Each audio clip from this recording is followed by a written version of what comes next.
What's up kitchen table wizards, what's up deck brewers from all over the world. Some time ago I was playing some arena and I bumped into a deck with this card. And I thought, why don't we combine it with this card, make a cool deck around it, because I still promised you a Knights deck. And this time we're going to do a Dark Knights deck with a lot of flavorful janky synergy.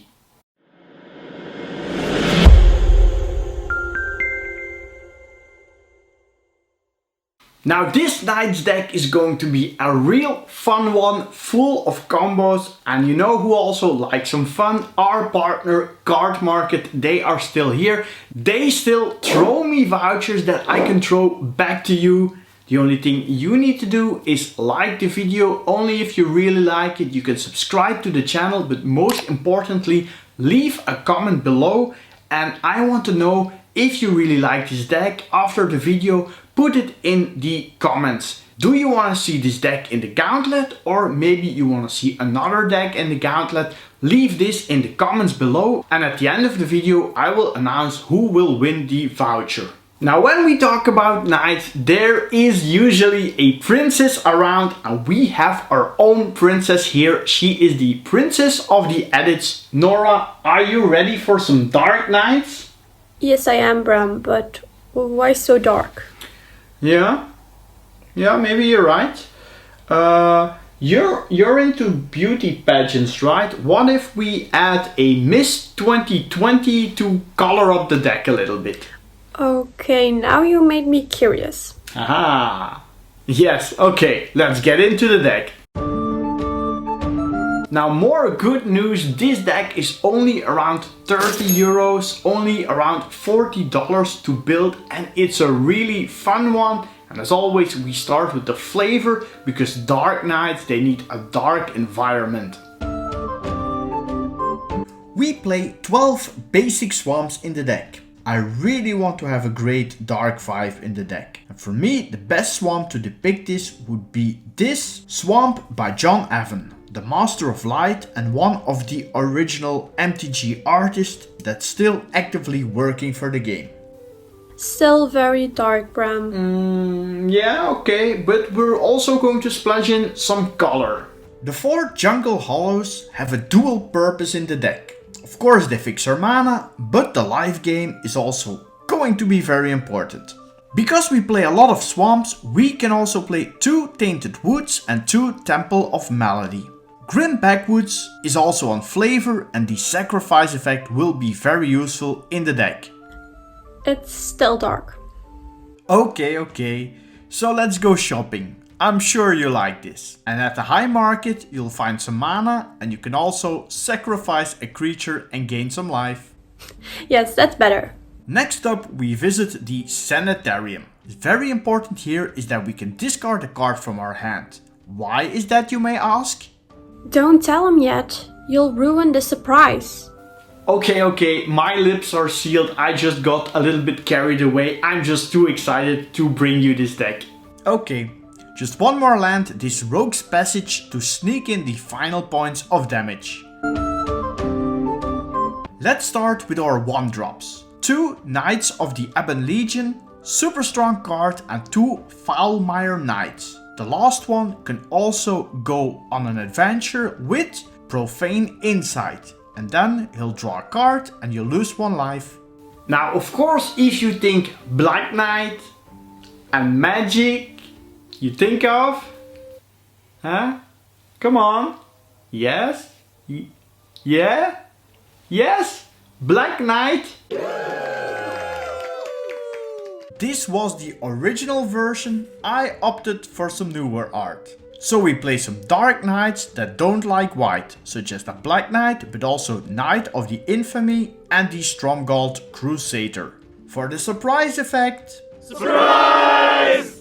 We play the Blacklands Paragon. The lifelink and flash are very useful, and the Death Touch is a nice surprise effect, especially with our first strikers. More knights that can go on an adventure are the Smitten Swordmaster and Order of Midnight. The first one is a real Knight Tribal card that you can play as Curry Favor. First name Stephen, last name Curry. So now you're into basketball, Nora? What? No, it was the only thing I could find with curry, and now I can't get this song out of my head. Ah, okay. Let's continue with some knights. So you gain X life and each opponent loses X life, where X is the numbers of knights you control. And the other one can get you back a card. First name Stefan, last name Curry. He came into my life, now everything is less blurry. Nora, the song. Sorry. Okay, this murderous rider ends creatures and planeswalkers in a swift way as an adventure. And it also has lifelink. Great flexible knight with awesome art. Midnight Reaper draws cards whenever a creature dies, and this will happen a lot. Belle of the Brawl has menace and boosts knights when it attacks. And her name is Belle. Yes, that's correct. Ayara, first of Locthwain, is not a knight, so she might be the princess in the deck. She can sacrifice creatures to draw you cards, and she also drains life whenever it or another black creature enters the battlefield. Now you might have noticed we have a lot of cards to sacrifice our creatures. And the next card works really well with this. Here is Haakon, a 3/3 knight with a very weird ability. You can play him from your hand, but you play him and other knights from your graveyard. Now this really sounds like a card. Sorry, I hope we don't get striked.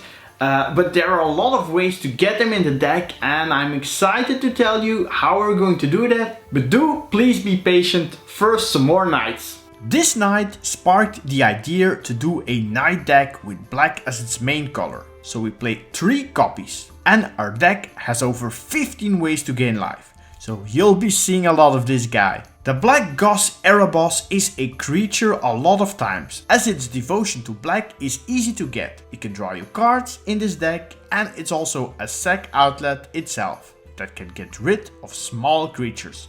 Very good mythic for only a few bucks. So are you liking the deck so far? Then click that little like button to help us get more views. And now let's continue with some more knights in the 5-drop slot. Cavalier of Night is another very flexible card. Having a 4/5 with lifelink is always handy in this deck, but this one has some great synergy, both when it enters the battlefield and when it dies.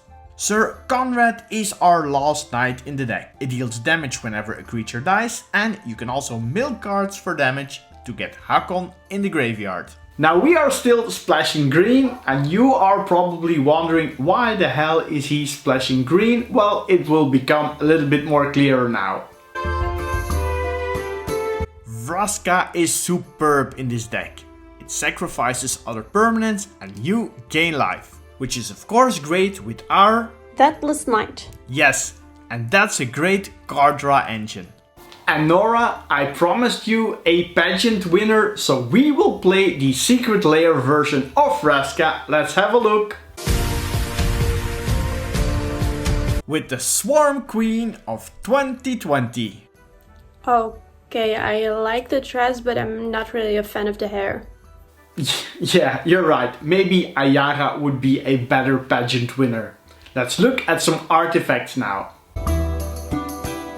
We play Vraska, so flavor-wise having a basilisk color is something I could vouch for. That touch is great with our first strikers or some knights with menace. And the lifelink combos great with our Deathless Knight. I'm also trying out the Skull Time artifact Pyre of Heroes in the deck. For 2 mana you can sacrifice a creature and put another creature onto the battlefield from your library that just costs 1 more mana to cast. So it's a little bit of a knight's birthing pot. Heraldic Banner is also a good include in the deck, making our knights hit a bit harder. Now on to some enchantments. I play 1 copy of Demonic Embrace. Giving a creature +3/+1 and flying for 3 mana is a good deal. And you can play it from your graveyard by paying 3 life, and hopefully we'll have plenty of life to activate this. Next to Vraska, this is the main reason I wanted to splash green. This card works great with the Deathless Knight and all our sacrifice outlets. Extra card draw and life is always sweet. The first removal spell I included is this Drag to the Underworld. With the Black Devotion team, it's always a 2 mana destroy a creature, which is solid. And we'll play Vraska and sometimes she'll show her contempt. Exile target creature or planeswalker and you gain 2 life, that's perfect in the deck. Another super synergistic card is this Find Finality. Your graveyard will often be full of knights and sometimes having a pseudo board wipe can come in handy. This card is a solution versus artifacts, enchantments, but it can also hit creatures and planeswalkers, so it's a solution to probably all your problems. So this was the deck, but don't leave yet, I'm going to still discuss a few combos in the deck. Deathless Knight is coming back to your hand from the graveyard whenever you gain a life. Combine this with the Moldervine Reclamation and you'll have a nice loop that can draw you lots of cards and have the Deathless Knight come back every time. Now let's talk about our weird friend Haakon. When he's not in your hand, we still have a way to go and get him. And for that we use the Pyre of Heroes. We play 8 knights we can sacrifice to the Pyre to go and search for Haakon. And when he's on the battlefield, then you can immediately play back those knights you used to sacrifice to get Haakon. But what to do when you get Haakon in your hand? Don't worry, I thought about this too. Both Gaia Reach Sanitarium and Demonic Embrace have a discard effect that you can use to get rid of Haakon when he's stuck in your hand. And once he's on play with another knight, you can use the various sacrifice effects for lots of value. Now let's quickly talk about the power rankings before we announce this week's card market winner. The power of the deck is definitely in the synergy, but I believe it's both flavorful, it's a budget deck and it's really fun to play. I really like this build. This deck has enough removal to deal with a lot of creature decks and it's very resilient. Now on to the card market voucher winner. The winner is Dimitri van Antwerpen. You won the voucher this week. Check out the description below how to contact us and claim your voucher. So this was my take on the Dark Knights deck. I hope you enjoyed it. Let me know in the comments below if you want to see it in action in our Gauntlet tournament. Thanks a lot for watching and remember... First name Stefan, last name Curry. He came in. Sorry. Okay, always keep it casual.